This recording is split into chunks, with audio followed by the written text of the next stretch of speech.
没做包没没给包，也没做包没没给包，没给包哦。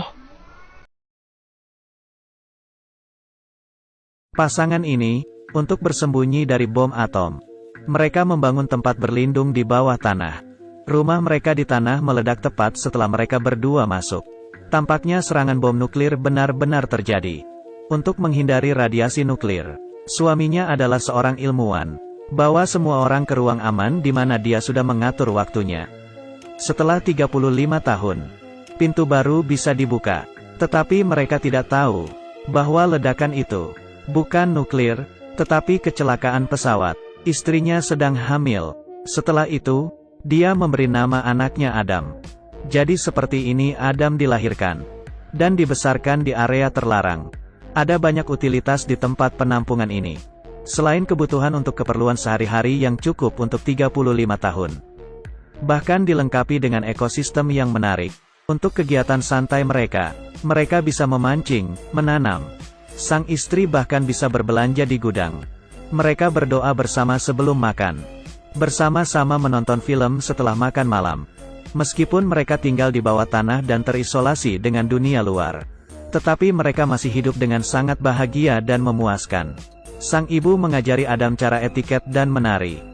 Ayah mengajarinya tinju, bahasa asing, dan manajemen keuangan. Bahkan mengajari bocah itu tentang ruang bawah tanah dengan koleksi kartu favoritnya. Dia juga menyerahkan semua sahamnya kepada Adam. Waktu berlalu, di bawah pendidikan orang tua, Adam sekarang telah menjadi pria dewasa. Pintu tempat penampungan juga akan dibuka. Tepat di hari ulang tahunnya yang ke-35. Ibu membuat kue ulang tahun untuk Adam dengan sisa bahan. Mereka juga menyiapkan hadiah untuknya. Ayah memberinya sepasang ski air buatan sendiri. Ibu memberinya jaket kulit rajutan sendiri. Adam menutup matanya dan mengucapkan doa untuk ulang tahunnya. Dia berharap bisa menemukan seorang istri. Hari untuk membuka pintu penampungan akhirnya tiba. Mereka semua sangat gembira, menunggu momen untuk melihat matahari lagi. Setelah membuka pintu, Bapak keluar untuk mengecek dulu. Dia memakai baju terusan pelindung untuk pergi keluar dan menyelidiki. Seperti inilah rumahnya. Itu telah berubah menjadi bar yang dihancurkan untuk waktu yang lama. Melihat ayah berjalan keluar dari tanah dalam kabut. Pemilik bar mengira dia adalah dewa yang turun ke bumi. Dia pingsan. Setelah 35 tahun. Lingkungan mewah sebelumnya telah menjadi bobrok sekarang. Ayah membersihkan beberapa sampah di jalan. Kemudian dia dikejutkan oleh seorang gay yang mengenakan pakaian wanita. Dia segera lari kembali ke tempat penampungan.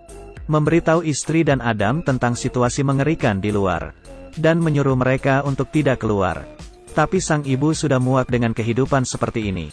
Dia ingin melihat gunung dan danau di luar. Keduanya terus bertengkar. Ayah tiba-tiba mengalami serangan jantung. Jadi ibu memutuskan untuk melepaskan Adam. Untuk membeli obat-obatan dan persediaan yang cukup untuk 20 tahun ke depan. Adam segera mengemasi barang-barangnya. Dia mengambil koleksi kartu bisbol dan sahamnya dari ayahnya. Meninggalkan tempat penampungan ini di mana saya tinggal selama 35 tahun. Melihat langit biru, Adam sangat bersemangat. Dia menyapa siapapun yang lewat. Dia pergi ke kota dengan bus.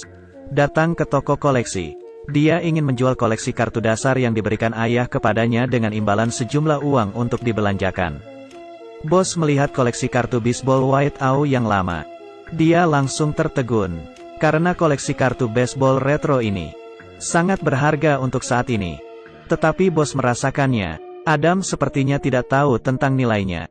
Jadi dia menyarankan untuk membayar seluruh kotak seharga $500. Adam mengira dia telah membuat kesepakatan yang bagus. Tapi berkat Eve, pramuniaga berdiri di dekatnya. Katanya satu kartu di kotak ini bernilai $6.000. Intervensi Eve membuat bosnya marah. Jadi dia segera memecatnya. Adam jatuh cinta pada gadis yang baik dan antusias ini pada pandangan pertama. Dan ingin lebih banyak berbicara dengannya. Dia meminta Eve untuk mengantarnya ke hotel. Sebagai imbalan, dia akan membayarnya kartu bisbol. Tapi keesokan harinya, ia datang ke hotel dan memberinya kembali kartu bisbol. Aku tidak bisa menerima ini untuk mengantarmu pulang. Saya berharap saya bisa, tetapi saya tidak bisa. Jadi sini, ambil kembali. Tapi Adam tidak mau menyerah pada Hawa. Dia mengusulkan untuk mempekerjakan Eve untuk membantunya menjual kartu. Lalu gunakan uang itu untuk membeli kebutuhan sehari-hari. Menghadapi godaan gaji tinggi yang ditawarkan oleh Adam, Eve setuju. Mereka mulai berbelanja di gudang. Eve tidak ada ide, mengapa Adam membeli begitu banyak barang. Di matanya, Adam adalah anak laki-laki besar yang aneh. Setelah membeli semua persediaan, Adam meminta Hawa membantunya menemukan istri. Eve tidak bisa berkata apa-apa, tapi menurutinya. Sebenarnya, dalam beberapa hari terakhir bersamanya, bahkan juga tersentuh oleh bocah besar yang hangat dan polos ini. Adam penasaran tentang apapun. Dia meluncur dengan bebas, menyelam sendiri di laut dengan kegembiraan. Bahkan dia juga bermain dengan hujan. Tetapi orang tua dan saudara laki-laki Eve sama-sama gagal dalam pernikahan. Ini membuatnya tidak berani menerima Adam dengan mudah. Untuk mencarikan istri bagi Adam, Eve membawanya ke bar di malam hari. Tapi saat melihatnya bersama wanita lain, mengobrol, tertawa dan menari, bahkan secara tidak sadar merasa cemburu dan tidak nyaman. Ketika dia kembali ke rumah, temannya mengatakan Adam akan pergi dengan seorang wanita. Dia mencoba untuk berpura-pura tidak peduli, tapi tetaplah mencemaskan dan pergi mencari Adam. Tapi dia tidak menyangka Adam tiba-tiba muncul di belakangnya. Dia bahkan membuatnya takut untuk berguling. Setelah masuk ke dalam, Adam dengan hati-hati membersihkan luka untuk Eve. Dia dengan sepenuh hati mengakui perasaannya padanya. Setelah malam itu, Eve memahami pikirannya sendiri, dan akhirnya menerimanya. Tetapi pada saat ini, Adam memberitahu Eve tentang keluarganya. Ketika bom atom meledak di Los Angeles pada tahun 1962. Orang tua saya pergi ke tempat penampungan bawah tanah. Itu juga tempat saya lahir. Saya ingin membawamu ke sana. Pergi ke tempat penampungan bawah tanah. Setelah mendengar apa yang dikatakan Adam, hanya memiliki satu pikiran. Dia sudah gila. Jadi dia cepat dan mengucapkan selamat tinggal pada Adam. Keesokan harinya, Adam dan temannya pergi. Menemukan pintu masuk rumahnya secara tidak sengaja. Dia pergi ke rumah Eve dengan senang hati. Ingin memberitahunya tentang kabar baik ini. Tapi Evan telah membawa psikiater. Mereka ingin membawa Adam untuk pemeriksaan. Adam lari dari mereka.